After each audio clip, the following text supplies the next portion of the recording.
Good morning friends, as world তোমাদের সবাইকে স্বাগত। ভাবলাম আমি নিচে মর্নিং এখানে ওয়ার্কআউট করতে আসি, জায়গাটা তোমাদের সাথে শেয়ার করি। মুম্বাইয়ের মর্নিংটা কেমন দেখতে লাগে।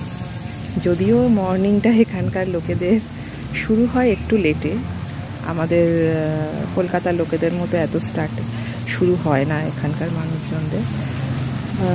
তবে যাই হোক, যেটার জন্য ভিডিওটা করা, দেখো আমি ভিডিওর মাধ্যমে তোমাদেরকে দেখানোর চেষ্টা করছি জায়গাটা কতটা সুন্দর।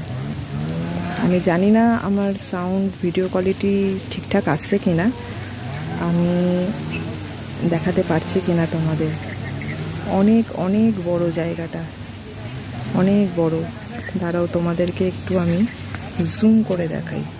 এটা হচ্ছে আমার সোসাইটির নিচে, আর এখানে দেখতে পাচ্ছ নিচ থেকে অটোমেটিক্যালি জল বেরোচ্ছে। মানে আমাদের ওয়েস্ট বেঙ্গলে যেরকম মানে নিজের থেকেই মাঠে সবুজে ভরা থাকে পরিবেশটা, বম্বেতে কিন্তু সেটা নয়। এখানে সবুজ গ্রিনারি ব্যাপারটা ভীষণই কম, তাই এখানে আর্টিফিশিয়াল ঘাসের ব্যাপারটা বেশি চলে।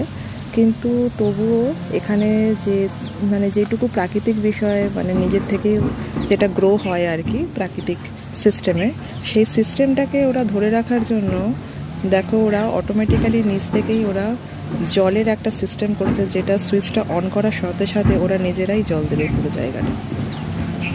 এটা দিনের 3 টাইম চলে, না হলে এখানে এত গরম 12 মাস তোমার এখানে পুরো সমস্ত শুকিয়ে যায়, কিছুই গ্রিনারি থাকবে না। পুরো সবুজে ভরা যে দেখতে পাচ্ছ সবই কিন্তু এখানে এই সিস্টেমের মাধ্যমেই রয়েছে। সমস্ত অটোমেটিক্যালি এখানে জল দেয়। অন্তত আমি যে সোসাইটিটার মধ্যে থাকি এখানে সেটাই সিস্টেম। এটা কিন্তু আমার সোসাইটির মধ্যে, হ্যাঁ, বাইরের জায়গাটা কিন্তু নয়। বম্বেতে এক একটা জায়গায় এক এক রকম। তো আমি যেই জায়গাটায় থাকি এটা একটু পস এরিয়া, তো এখানে সমস্ত কিছুই তোমার অটোমেটিক্যালি সিস্টেম, যেখানে তোমার অত মানুষজন কাজের জন্য লেবারের সংখ্যা ভীষণই কম। এই ভিডিওটার মাধ্যমে আমি চেষ্টা করব তোমাদের দেখানো সমস্ত কিছু।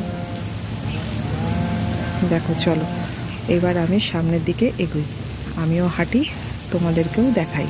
কেন মর্নিংয়ের টাইমটা আমি একদম ফ্রি থাকি, কারণ সত্যি কথা বলতে কি আমাকে ঘরে কোনো কাজ বাজ করতে হয় না।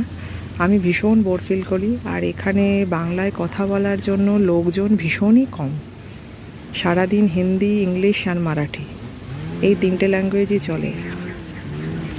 তোমাদের মধ্যে অনেকেই আমাকে প্রশ্ন করেছো